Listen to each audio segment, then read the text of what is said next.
everybody. Welcome to the Future Scale podcast, a podcast that is created for marketers and professionals to talk about authentic stories within the marketing space.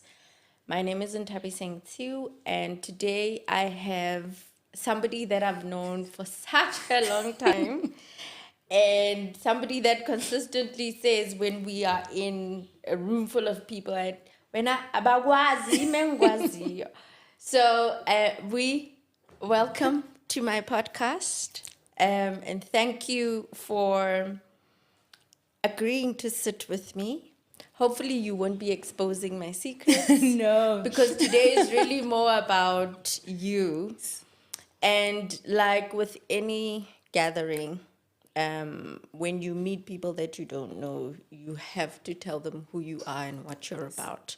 So please do tell my people who you are and what you're about and why you're actually sitting here. Thank you. Very excited to be here. Thank you for the invitation. I'm gonna stop saying to people that we know each other well, but I do. You know, it's been years, and I think it's also great to hang out with a friend and have these sort of conversations. So And oddly enough, sorry to interject, oddly enough, because we worked in the same space, then we moved away. Our kids are best friends. Yes, you see, so it's just written in the stars. It's just meant to happen.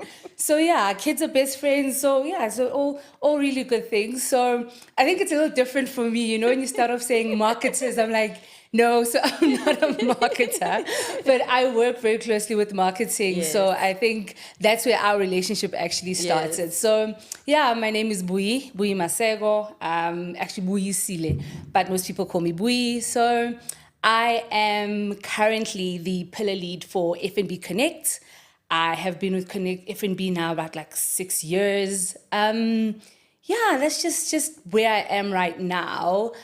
I think career-wise, if I start there, I always want to figure out, always work it backwards. It's always easy to work these things backwards. So I started off currently in F&B, so looking after growth and sales for F&B Connect. So this is our telco business that spans across devices, service providers, and our MVNO.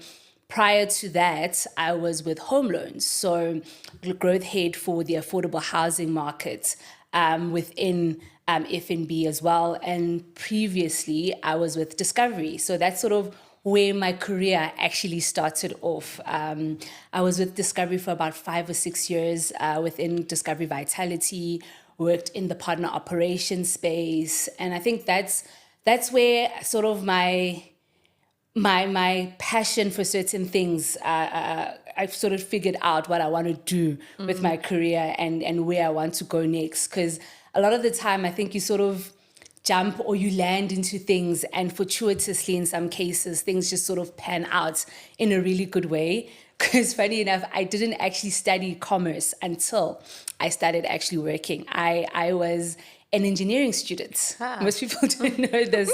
I studied engineering, big maths and science person, but I realized that actually I don't want to do engineering. And my mom was like, I want to take a gap year. My mom's like, yeah, with your own money, you can take a gap year. So she's like, you need to go find a job.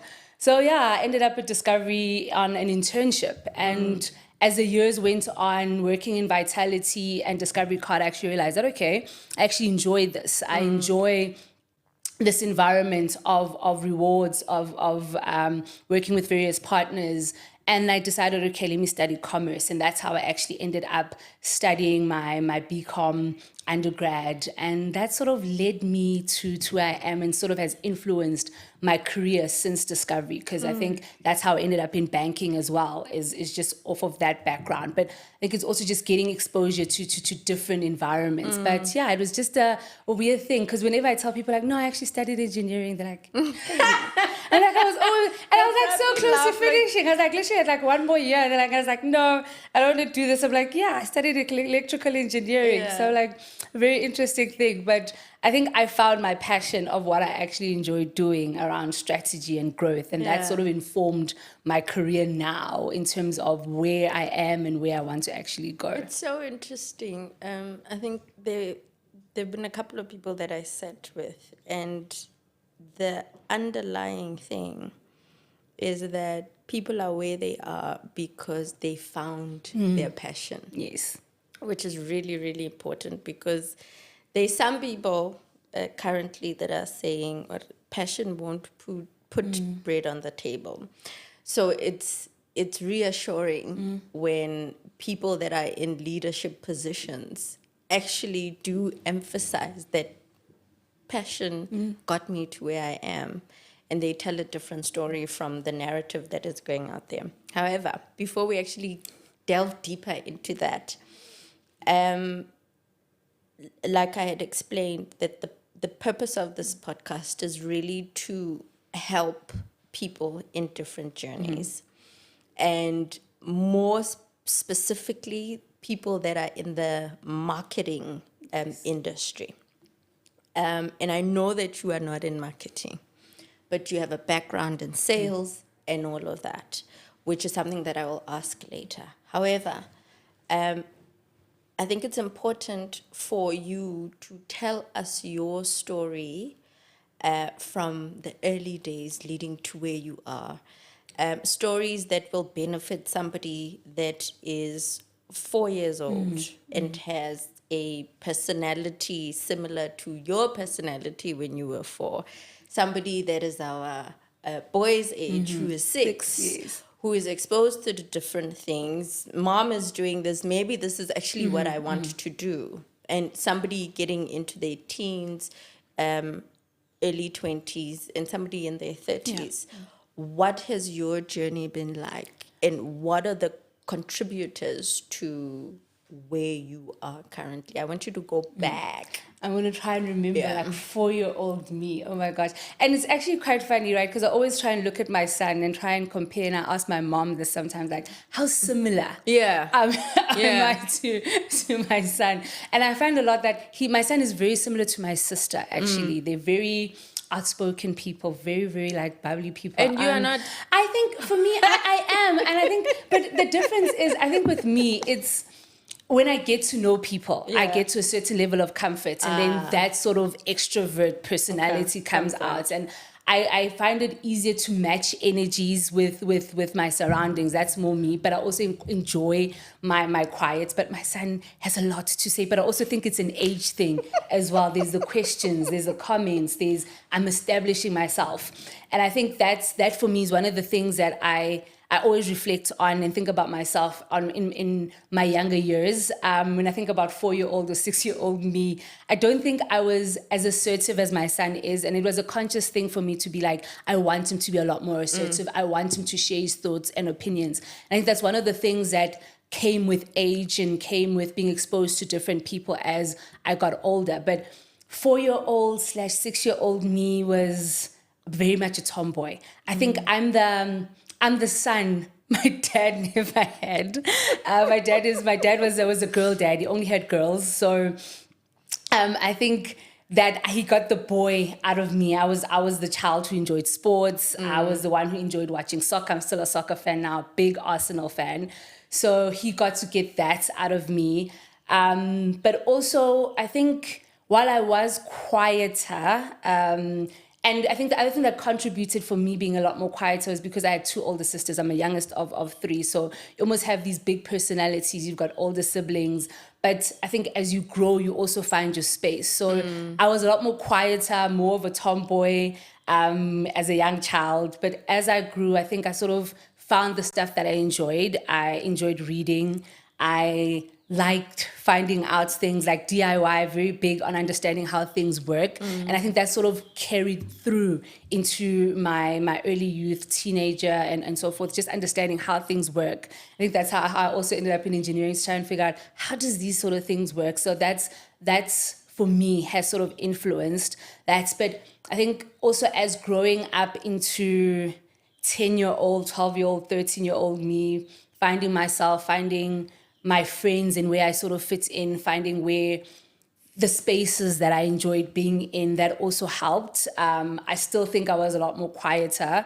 And I think that also contributed is that you always had an older sibling with you at school, and you always and for me, I think in high school that was probably one of the toughest pieces for me, is trying to carve myself out when you have an older sibling where everybody's like, oh my gosh, your sister's like this, why are you not like your sister, why are you so, and I'm like, oh my gosh, why do I need to be compared to this person? Like, That's what happens all it the happens time. all the time. Yes.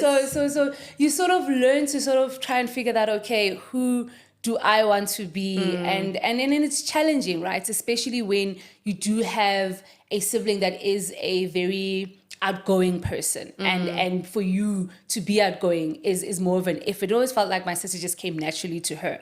But I learned a lot from her through that, to try and find myself and try and find my personality, and realize that actually at some point she's going to be gone from the school, and I can be who I want to be. So who do I want to be? What are the things that interest me? I think as a teenager, my parents would probably say that I was the most challenging of their kids as well. Were they boy? Yes, you know what? So I think I was the most challenging Look of at their me kids. perpetuating the narrative of boys being troublesome. I'm not. It's just a joke. I think I was one of the most challenging of their kids. I think it was I went through a lot of rebellious phases. I will say that, and I think it was just a combination of things, of trying to establish my independence, yourself, trying yeah. to find myself, trying to move away from my Your sister's shadow, sisters, all of those yes, things, yes. So I think that did contribute, because I reflect on it now, and I'm like, oh my gosh, I wonder if my son, but I'm like, he won't be. He's such a sweet little child. luck. I hope not. But I think I sort of get it, that my thing was like, I want to establish myself. I want to find my own personality. And it came with a lot of learning curves. But I think the one thing my mom's always relieved about, like, yeah, as much as you're the most troublesome child, I think you turned out okay. I'm like, yeah, I did. You see? And I survived. So that's all that matters. So yeah, I think going into my teens, into matric, early 20s, it was always that, trying to figure out, okay, how do I establish myself? How do I find my own personality? And it was a struggle. And I think the other thing, again, it's a bit of a push and pull, because again, with engineering, I enjoyed maths and science, but I landed in engineering because my older sister actually worked for ESCOM, and she's like, why don't you study this? It's going to be so easy, and you do so well in maths and science. Just go study. Influence. There's the influence again. I was like, okay, I don't mind. Like, let's study it. Why not? Yeah. So 2 years in, I study it, and it's going. But then my older sister gets sick, and she passes away. I'm so sorry. And yeah, look, it was tough at the time, right? And I think the other thing is one thing I think I actually learned about that is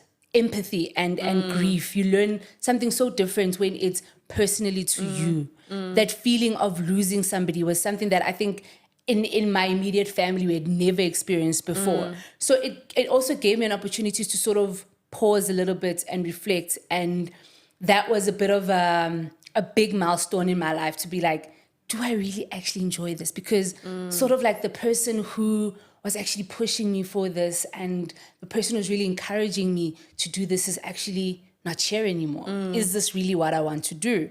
And I'm actually glad that I took that moment to pause and actually think about this carefully, because I started realizing, like, I'm 2 years in, yes, I've only got like a year left, but I really, really don't think I enjoy this, right? But my mom, being my mom, was like, yeah, I understand. Look, we're going through a lot. The family's going through a lot. There's grief, there's all of that. But I need you to do something with your life. You can't just take a year off. And I'm also grateful for that, that I have somewhat of a strict parent who still push to say, look, I understand you're going through a lot. I understand we're going through a lot as a family, but take the time you need, but you need to have a plan. You need to figure out what your next step is and go work. So I was fortunate enough that Discovery was advertising some learnerships at the time. And I was like, okay, why not?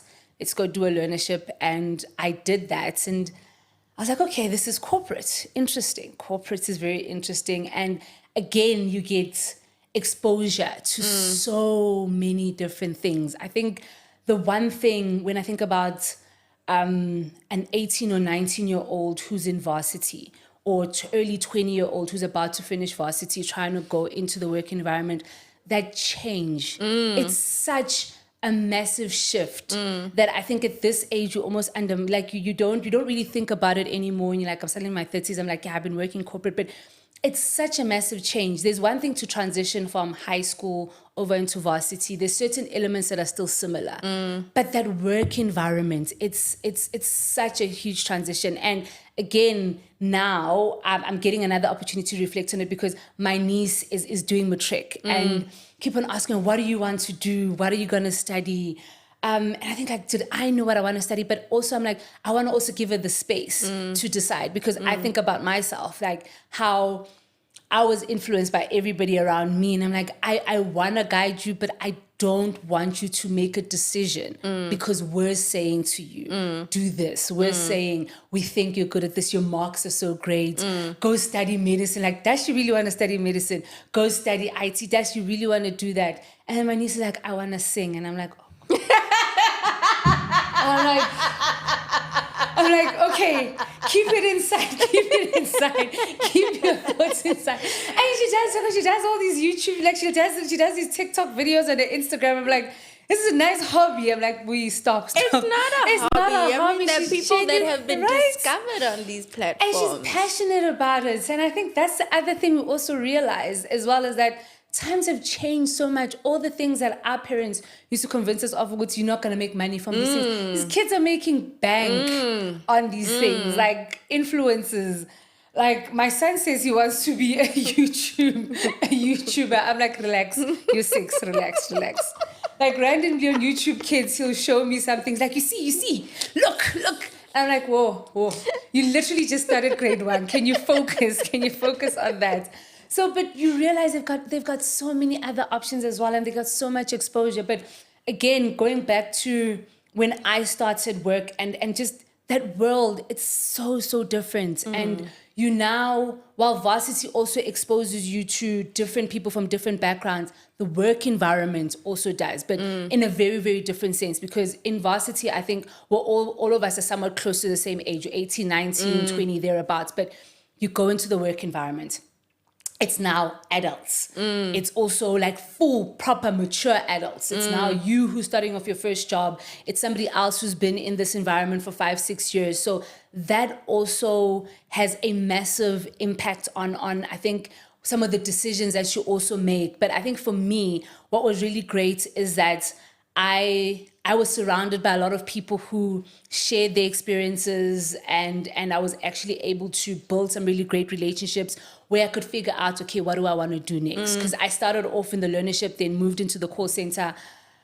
I did not enjoy the call center, but it was necessary. You go through all of those things. And it's one thing that I always remind my other niece who's in her late 20s to say, sometimes you have to do the stuff that you don't enjoy so that you can get to do the stuff that you do enjoy. You know, it's always a process. And my early 20s were all about that. It was all the stuff that I did not enjoy. I did not like talking to customers about stuff. I'm like, oh gosh, like it is what the product is. Just, you know, the rules are the rules. But it teaches you things. It teaches you resilience. It teaches you perseverance. It teaches you like problem solving. All of these things contribute to who you want to be in the long run. And that for me, my early 20s was that. It was patience, resilience. Like every time I was like, I don't want to do this. I don't want to do this. So I'm like, okay, you have to get up. I'm like, no. You need to get up. You need to go work. You need to be an adult. This is what adulting is about. You have to do the things that you don't want to do, but so that you can get to do the things that you want to do. So for me, I think my 20s, that was the biggest lesson that I learned out of my 20s is to say, persevere, do the things that you don't enjoy, and in time, and I feel like I can say this confidently now. Maybe 24-year-old Buyi are like, yeah, lies. This why she was so hopeful that things work out. But now in my 30s, I can confidently say that, yes, stick it out. Even when it sucks and you're like, I just don't. Sometimes just ride. Like the only way to get through some of these things is just through it. Just go through it. Go through the motions. Go through the process and just experience it for what it is. And sometimes you learn things, and other times it's just like, okay, I don't enjoy this. But you will always know when it's time to leave. I think we're really good at knowing when to leave people. Yes. The people one. And I think that's the other thing I learned about Yes. work environments.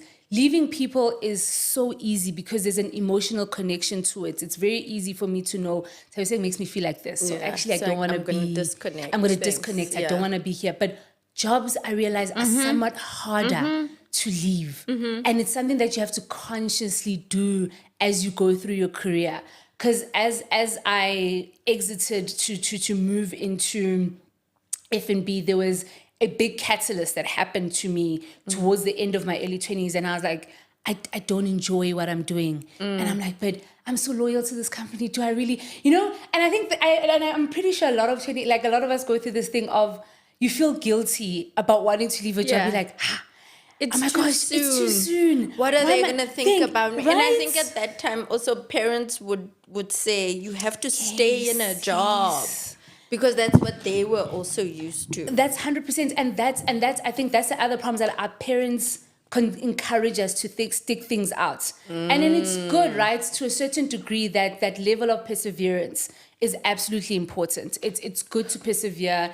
It's good to learn resilience, but I think there's different ways to learn resilience. Yes, there's a good and a There's bad a good way. and a bad way. Sticking out in a job that you absolutely hate, definitely not a good It's- way. yeah.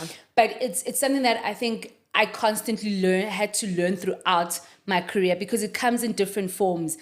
Figuring out that I don't enjoy being here, I don't enjoy doing this job. But then there's that guilt element of, oh my gosh, but like I have to be loyal to this job, but also like, what is my like? We apply so much pressure on ourselves, but I think it's that importance of knowing, and trusting your instincts as well. That is absolutely important. Trusting your intuition, and it'll keep on bugging you. And I think for me, that's the other thing that I've learned is that your intuition will always continue to bug you, and that thing that you feel in the pit of your stomach will always be there until you're like, okay, maybe this is not it. So I think that's the other important lesson that I learned in my 20s is knowing also when to leave the job. And it's okay to leave. It's okay to quit.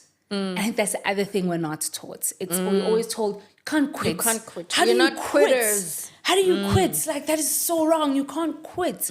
But it's understanding why, the why of quitting. Why are you actually making this decision to do this? And again, I think it also gives an opportunity for us to reflect on how our parents, because our parents just like, stick it out. You hate it, but you got bills to pay, stick it out. But I think it's realizing that it's okay to be like, this is not for me. Then find what is for you. You have to find what is for you. And it's trial and error. It's a lot of trial and error sometimes trying to find those things. And I think I've learned, and you get better at it over time, the more you practice it. And I think that's the other thing I would encourage 20-year-olds is to try it as often as you can. Yeah.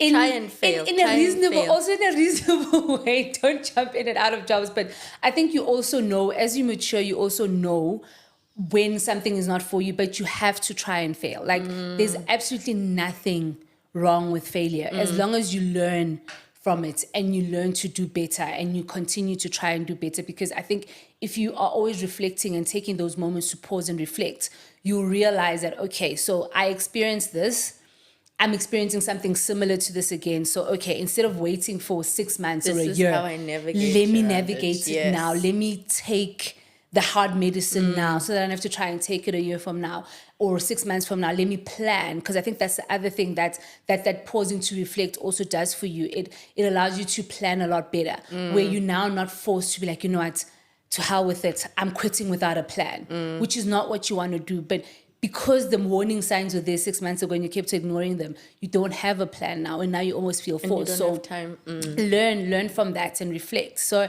yeah, I think in my 20s, that's what I learned. But again, having some really, really great people around me, encouraging me to study. I think that's the other thing I would encourage people in their 20s to do is, I remember one of my managers, who was also my coach, said, get a board of trustees in a way.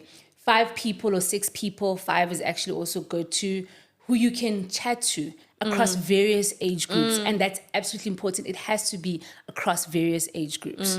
Have a group of people who will be your sounding boards for different things or even for the same topic. But it's important to get different views as well. It helps you gain perspective and helps you with that reflection process. So for me, throughout my career, once I had that in mind that, okay, I need my group of trustees, whether it's 5 or 6 people, but people that I can talk to, somebody who's younger than me, somebody who's my age, somebody who's older, people who are in different career paths, people who are in different industries. You can talk to somebody. I can literally talk to you about sales right now, but your focus is marketing, but you will give me your perspective on that. And that's going to help guide how I do my job as well. But even on a personal level, where you are grappling with a certain issue, that perspective is sometimes needed, where you're like, okay, let me step out. And sometimes you need those people to help you step out, because sometimes you can't see the woods from the trees. And that's what your sounding board team helps you do. They help you navigate some of these things, not necessarily to help you make the decision, but also where you're feeling like, okay, there's a lot. Let me talk to some people and unpack these things. And if you still feel like, okay, I don't know what the decision is, stop. Don't make a decision. That's the other important thing I also learned, is sometimes it's okay not to make a decision. Sleep on it. Take a couple of days if you need to. Don't make a decision. I always joke about this. It's something I heard somebody say: don't make a decision when you're hungry. Don't make a decision when you're sad. Don't make a decision when you're happy. Wait till you're almost like neutral in a way, you know? And then, because your mind is clearer, and that goes for anything. Just if you're like, I'm absolutely unsure, then take everything and you've had the conversations and you still feel like, okay, I'm unsure, then pause. It's okay. Take a pause, take a beat. The answer will come to you. I believe the answer will come to you eventually. Something will come to you, an epiphany will come to you, but a thought around your next step. And it might not be final decision. It might just be, okay, this is just one step I can take, which will move me closer to that decision. But do that. And I think that's continued to help me out throughout my career, having those individuals that help you.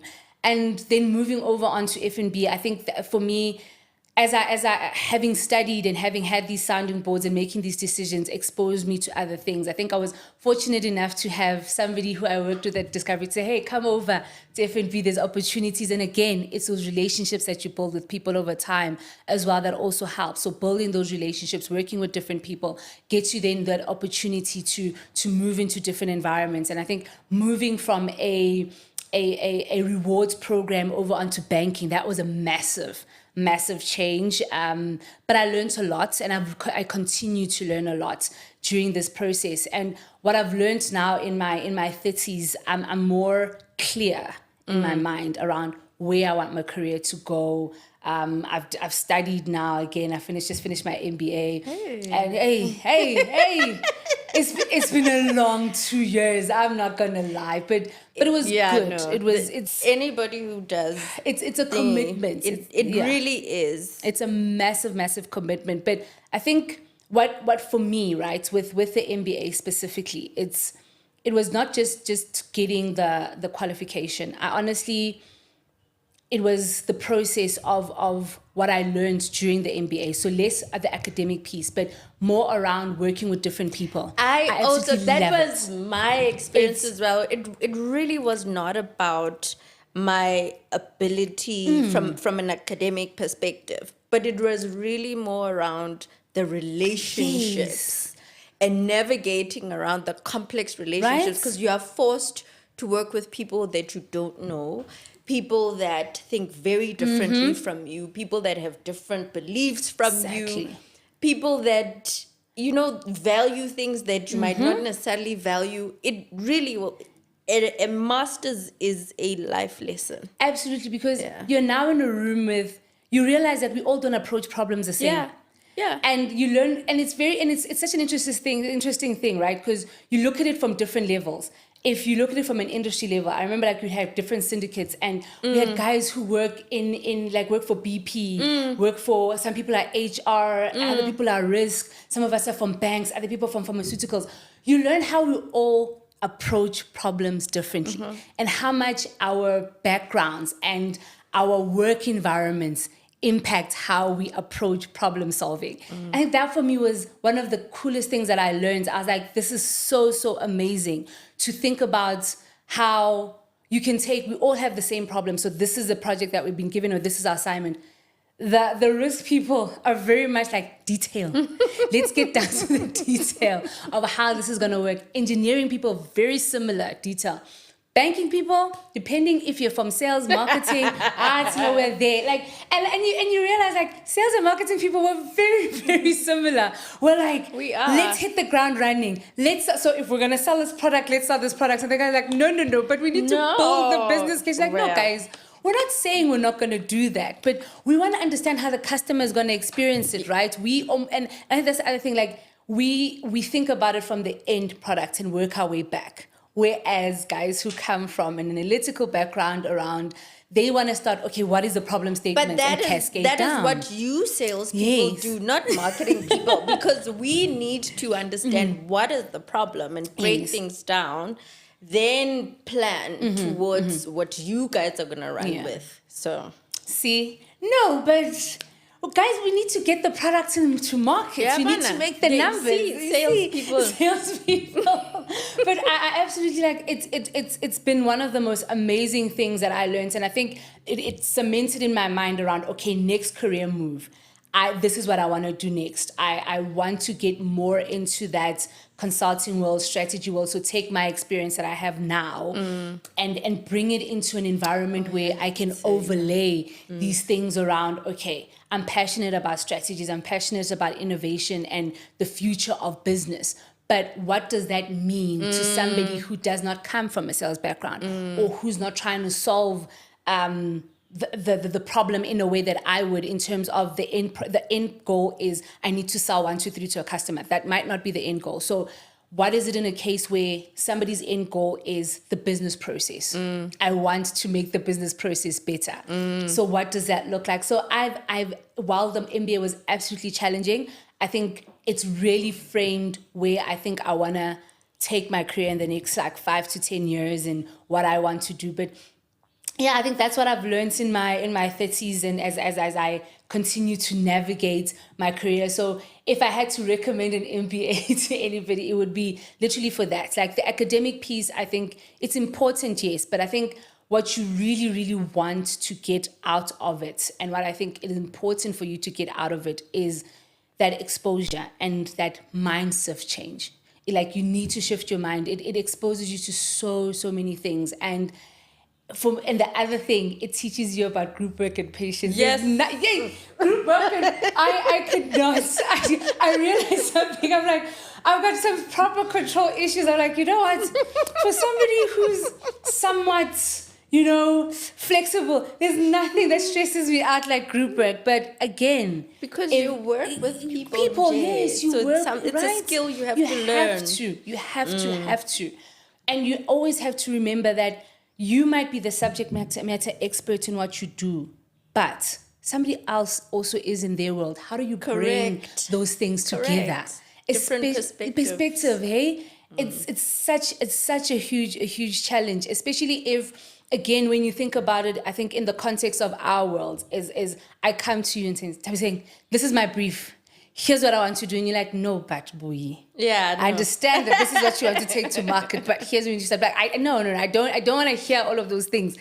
Give me this. Yes. And you realize that, no, but give people the space. And I think that's the other thing that I think is also so important in a career is respecting everybody's space, not just in the sense of opinions, but realizing the importance of we all have something important to contribute. There's a reason why somebody is here. Give them that space to share their thoughts. It's always good to share your opinions and that's all good and well. But I think being gracious and that humility to give people their space to say, but I am the subject matter expert here. And I think it's something that I realize also in corporate, it lacks sometimes. It lacks it really does. A lot in sometimes. And I think we all do it, especially if you've been around for a while. And you've been working I've worked on so many projects. I know how this is going to turn out. I've launched this project. I've launched so many products. And it's with you, salespeople. I know. And you guys also go out and claim that you also know how to do marketing. Yes. Right? And I think it's important from a relationship building perspective. It's absolutely, you build more relationships if you are a collaborative partner. It's be a collaborative partner. Even if you have an opinion, it's fine to have an opinion, but give that space for somebody to share their thoughts and say, okay, this is my area of expertise. I understand what you want to do. Let's have the conversation. Let's understand. Don't be like, but I know what I want to land. I know how I want to land it. Just give me this. No. And it's a learning process. It's hard. But I think for me, what has really helped and helped move my career, and I think from a relationship perspective, my relationships within my career have been really great, because that's the one thing I've tried to learn, that even when I'm under pressure or feel like I know exactly what I want, I always say, okay, take a step back and listen, because you also want that space when it's your turn, when you want to say, but this is how I think this is going to land in the market. This is how I think the customer is going to experience it. I want that to be taken seriously. So I need to do the same for somebody else. So again, another thing that I think is absolutely important is have that humility. Humility, it doesn't mean you're an idiot. It doesn't mean you don't know or you don't deserve a seat at the table. It just means you understand the importance of everybody's role. And you understand that we are here to collaborate. You move things a lot more quicker. I think that a lot more quicker if you're willing to do that. You've touched on a lot, and I think your journey, you've actually mapped it out nicely, because you focused on the different lessons that you learned when you were a child, the influences that you had, your parents being your pillar, and people to actually put you back on track when life happens, right? Which is very important. And you, from a career perspective, changing your mind. And it being okay for you to do that. You also acknowledging that my chapter in this story has ended. Now I need to move on to another story and start a new chapter. And all of these are really, really important. Now, the crux of it is you are in sales. Yes. I am in marketing. From a sales perspective, because in business, there's always a sales and marketing head, except for the bank. The bank was a different animal, because there was always a sales executive and a marketing executive. But in other industries, they combine sales and marketing, right? Which is a great way, in my opinion, of synergizing the efforts of creating an awareness and then ultimately getting the conversions that you want. So I've said a lot, this is not about me.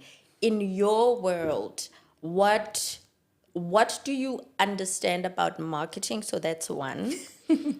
And this is based on just your experience, not what was highlighted in your MBA course, whatever courses that you've done, just your experience. What do you understand from that perspective? And then the second part of it, how has marketing made your life that much more easier? If it has. If it hasn't, it's okay for you to also just say, I think marketing is just rubbish. And then obviously you need to expand on why you think marketing is rubbish. I feel like, oh my gosh, I need to show, like, have I paid attention in our years where we were working together on so many projects? But I think marketing plays a very, very pivotal role, right? I think for me, especially in my last 5-6 years between my role as a growth head in home loans and now as pillar lead in Connect, marketing has been imperative for what we try and do. So I don't think I could.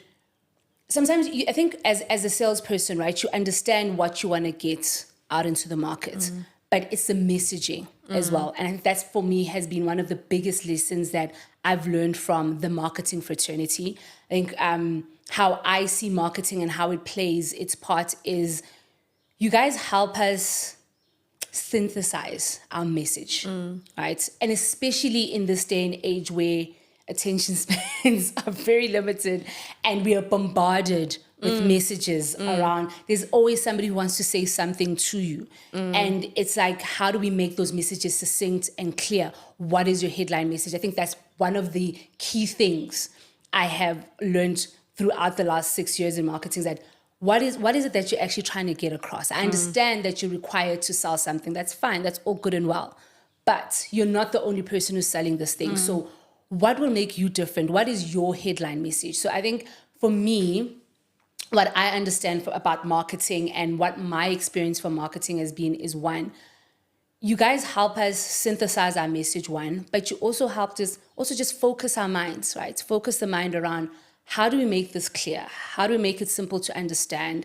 How do we move the customer from point A to point B of buy this thing? And also beyond just the buy this thing, it's also around how do we drive awareness? How do we guide conversations as well? And it's come with a lot of briefs that we've done over the years where your message gets better. I remember my first brief that I did when I started in my growth head role. I'm like, but I'm clear. I know what I want to say. And I'm like, no, but your message isn't clear. What is it that you want to say? What are you solving for? What are you solving for? What are you solving for? And it's difficult for us as salespeople. Again, it's difficult because we have targets, we have sales numbers, we have conversions that we want to make. And it's always, I think marketing always helps us separate that sometimes to say, I understand that you want to get to this target, but there's multiple ways we can help you get to this target. And in the beginning, I never believed that. I was like, can we just do what I'm asking? Take this message, put it here, get these people to come and take my product. But as you grow and as you go through the process and you sit and you spend time with your marketing team, you spend time with your marketing head, you build a relationship, you talk through a lot of these concepts and you realize that, okay, there's a different way. It doesn't necessarily have to be directly in saying, buy this. No, it doesn't have to be that. Sometimes it's a conversation. How do I take you through a journey that's going to yield a relationship over time, that's going to make you more stickier, that's going to make you more loyal to the brand, So that for me is what I've learned in my understanding of marketing. And it's gone from what I learned when I did my BCom to what I've learned in experience, and a lot more. I think while the book stuff is extremely important, but what I've learned from experiencing marketing has been completely different, because now when I sit with the marketing team, I'm like, okay, I know what I still want to achieve, but I understand what the questions that you're going to ask me, and we're going to work through this together and we're going to figure it out. But again, we're going to come through to a headline message that's going to make sense to me and to the customer, and it's going to stick in our mind. And beyond just selling of the product, it's understanding that we're a brand. It's understanding that there's a customer beyond this as well. So yeah, I think that's, you see, I've learned, You have, and I'm so proud of you. I've grown so much from this person who used to be like, let's just sell the product. No, like. I'm so proud of you. So, and it's so refreshing. And I think I was very intentional in inviting you because you're in sales. It's very refreshing to hear somebody who is in sales understand the critical role of marketing. So I'm very elated. You've just made my day. Now, what I want to ask, though, to you is, in your experience, why are some salespeople, or rather, why do some salespeople not take marketing seriously? What would be, and it's a two-way thing, right? Because maybe we also, as marketing, play a role in sales not taking us seriously. And then maybe also sales has another reason why they don't take us seriously. I think it's almost like I want to say miscommunication or communication gaps as well. I think there's pressures on both ends, but I feel from a sales perspective, we are always going to feel like our pressure is more. We're always going to feel like we are directly impacting the bottom line. We're directly impacting the financial statement, fluff. You guys don't understand, if we do not meet this quota, we do not meet this conversion, or we do not make this sales, marketing, you're still fine. The rest of us, we're based on targets. So I think there's that pressure element, right? And I think it's less about not taking each other seriously. It's more about, are we communicating our pressures sufficiently? Are we aligned in understanding where what we're trying to solve for. And I think being from a banking environment, there's a lot of bureaucracy, there's a lot of Yes. regulation Yeah. when it comes to banking, there's a lot of rules and all of that, and it has such an impact on what we get to say to customers. How end do we get product, to say yes. it? And when then the marketing says no, team says no, but you can't say it like this, you can't put it like this, you can't do like, but do you understand that now you are blocking me from selling to these people or talking to these people? I think that's where the frustration comes from. So I think it's less about not taking each other seriously. I think it's more the frustration that we all feel, and even beyond banking, because I think even other sectors experience this as well, is because there's so many regulations around how do we talk to customers, when we talk to customers, the Poppy Act around access to customer information, all of that has had such an impact on various industries, on how they sell, when they sell. And then now you have to sit with your marketing team and say, hey, my quota or my target is still X. How do we get that? And the marketing team is like, no, but we need to do it like this and we can build it up over 6 months. You're like, no, I don't want to build. have 6 I don't want to build over 6 months. I want to do it now. I need the numbers now. Magic. So I think with you saying that, and I made another example. There's because it's quite topical now. This Snoop Dogg campaign, yes, where the CEO got fired because there were no conversions. It's the same thing. You guys have unrealistic expectations where you just want to convert immediately, and then it's a competitive environment, right? Unfortunately, it's that competitive environment where you're competing with other companies, you're competing with other sectors. Again, customers are so much in demand that everybody wants to message and talk. You want to be top of mind. You want to get to market first. And you almost start comparing like, but how is it that we're struggling to say this quickly when everybody else is constantly on TikTok, constantly on Instagram? Why are we struggling to do it? And that then becomes a question like, but why are you saying I can't do it when other people can't do it? I'm busy doing it. And I think that's where that frustration also comes in. But you are right, there's an expectation gap that also gets created where you are told that like, these are our targets. It doesn't matter. Let's get to it. And my feeling as a salesperson, but my head is on the chopping block. So I'm saying to understand, if I don't get these numbers, my life is over. And that then creates this friction because we might not be communicating as often as we should. I might only be coming to you because now I've got a campaign and I'm like, okay, I need to do this because I believe in my mind it's going to give me 10,000 sales. It doesn't matter how you do it. This is what I want to say. Whether it makes sense, I just believe it's going to get me my 10,000 numbers. But you are the responsible party on your side. And I don't want to use the word gatekeeper. I want to use the responsible party on your side. And you then feel like that, okay, I hear what you want. I hear that you want to do this. But understand, hear the implications, understand that this is what's going to play out. And I'm like, then sometimes my mind is just blocked off, like, I don't care that those are the implications.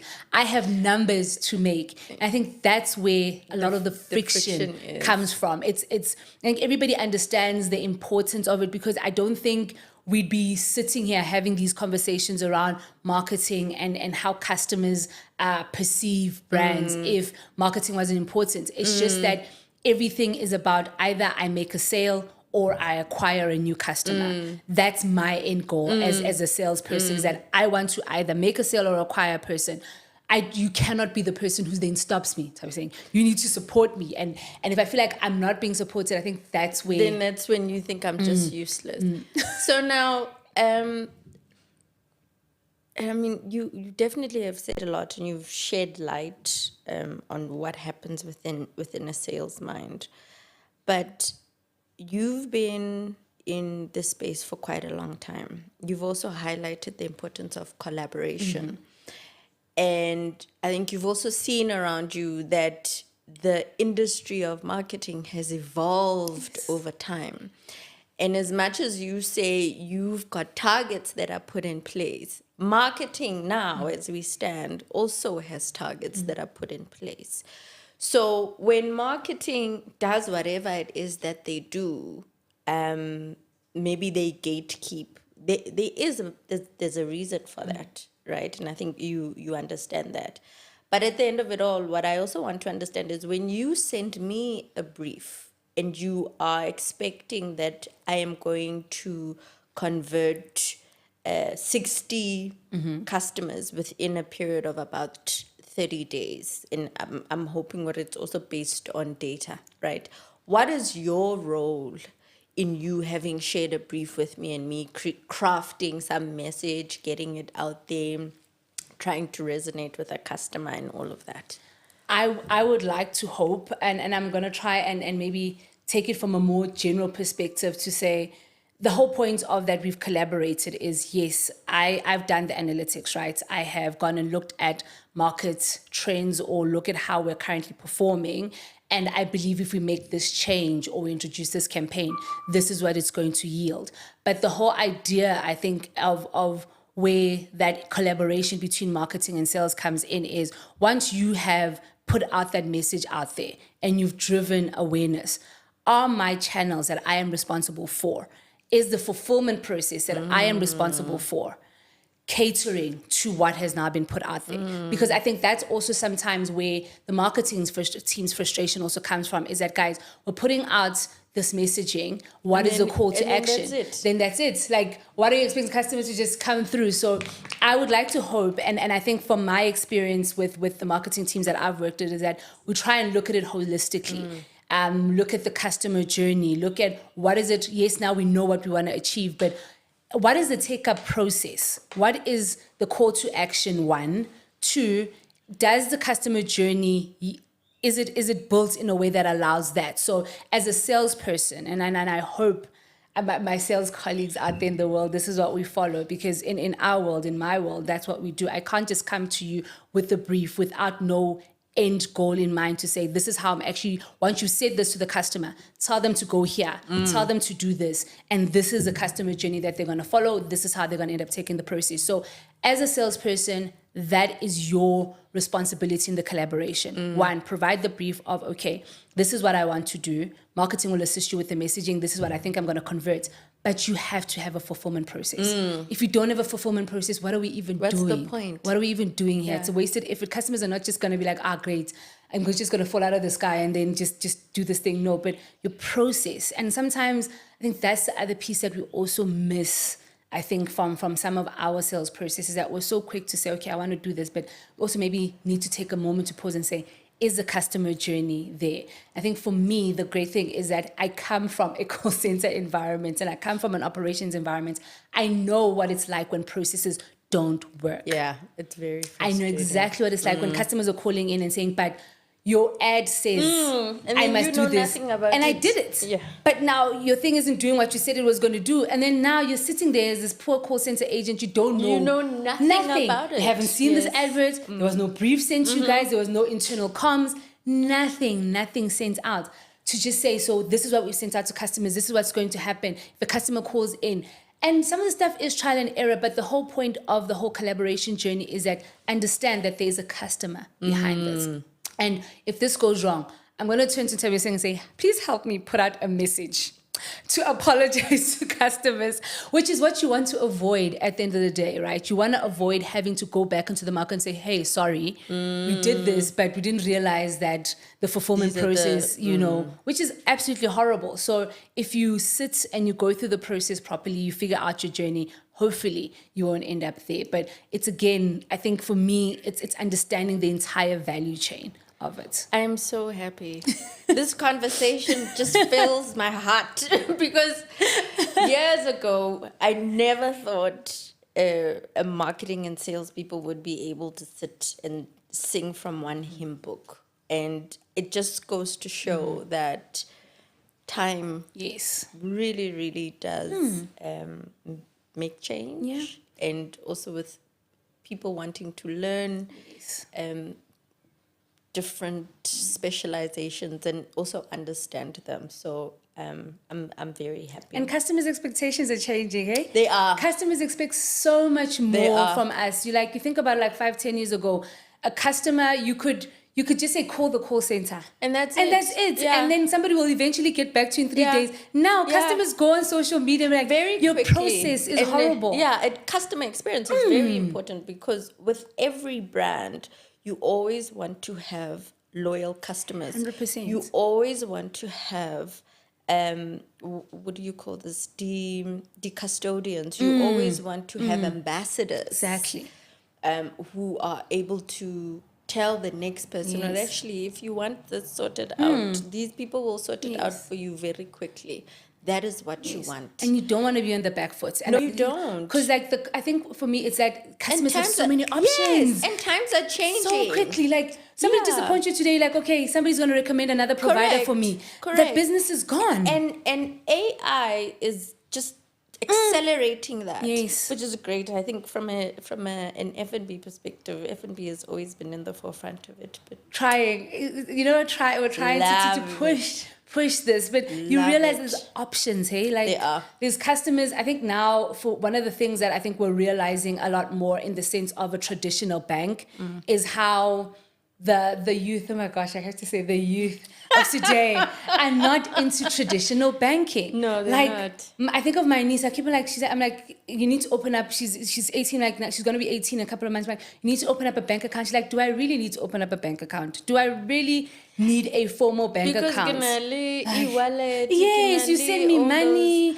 you do all of these Although things. there are other formal things which require you to Yes. have a bank account, but I think probably with time and evolution, you won't necessarily need it, and it's important for brands like the financial services Yes. to adapt to that. Yes, understand that there's fintechs now. Yes. There's telcos who are trying to become banks. All of those things. And everybody, it's even merging. the lifestyle aspect Yes. of banking. So it's evolving, right? It's quite an interesting space. It's very, very interesting, like how everything is changing, how customers want to experience your brand. Because now that's what it is. It's no longer about what services I'm giving. It's the how am I experience. experiencing your brand? I was like, and that's also so how crazy. are you as a brand making Me feel like, Yes. it's like, what are you doing for me? Yeah. Like, but I provide a traditional bank. Like, Also, really? and also with the younger ones, and I think I can comfortably say so. It's also not about how you are making me feel. Fella, it doesn't end there, but what contribution are you making in the environment that I'm in? So Exactly. it's something that brands also need to look at. And new salespeople, when you do have that conversation, it's also something to consider. No, it's true. They want more expansion. Like, what are you thinking about beyond you? Yes. What are the stuff that you're involved in? What are the causes? What is your voice on like major topics that are impacting Correct. us? Are you aware of what is Yes. important to me, and what is your contribution to that? And I think it's not only just from a financial service perspective, it's all brands. Yes. It's something to consider. Now, I mean, we can go on forever, but I see that we are running out of time. And I'm going to combine the principles of sales and marketing as Buyi and the life that you've lived. If you were to craft a brief to me, what would that brief say? What would it look like? How would you want me to roll it out as a salesperson to get what you want at the end of the day, or to ensure that people get what you wanted to do or say? Oh my goodness, that's a big one. I think the first thing that comes to mind is organized chaos. One, I think that's how I always view it, is that it's organized chaos with a purpose. I think the message that my headline message would be enjoy the madness sometimes. Enjoy the madness.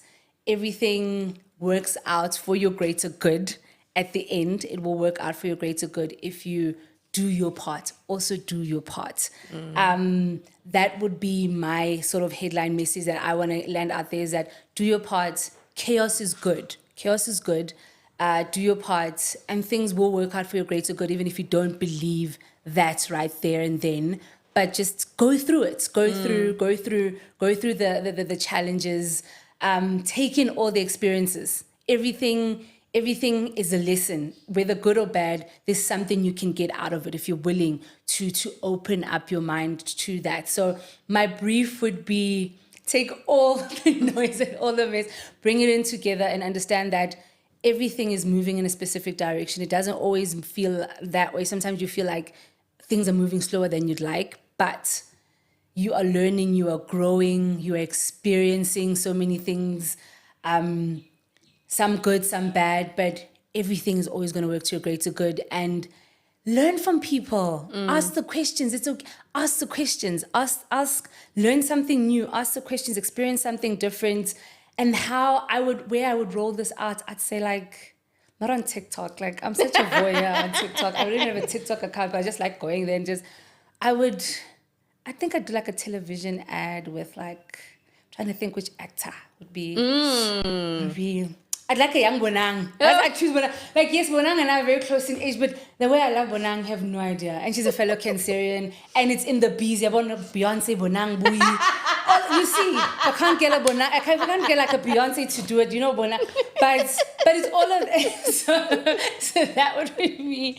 But yeah, I think it would be a nice little television ad. But the whole message will be, go through it. Yeah. Enjoy the process. Yeah. Learn from it. Be open to the experiences. Yeah. That, I think, would be my headline message. You know what?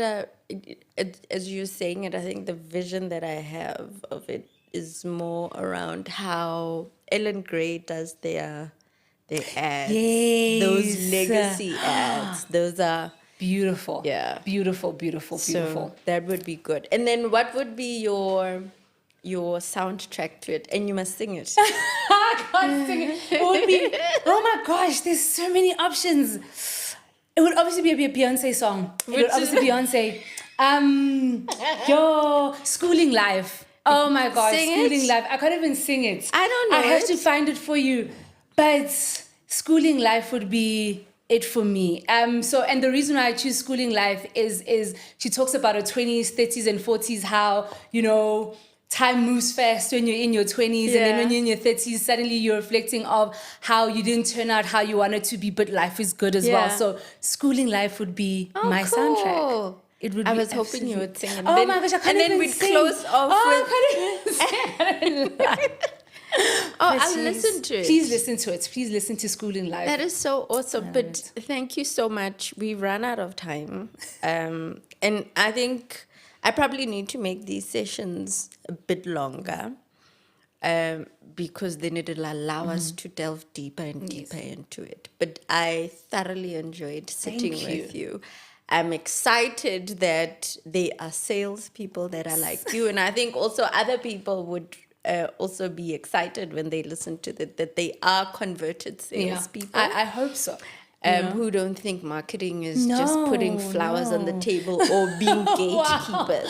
Not a chance. So thank you once again. Thank you so much for the invitation. This was so much fun. I really enjoyed it. Thank you so much. Thanks everybody for watching. See you in the next chapter.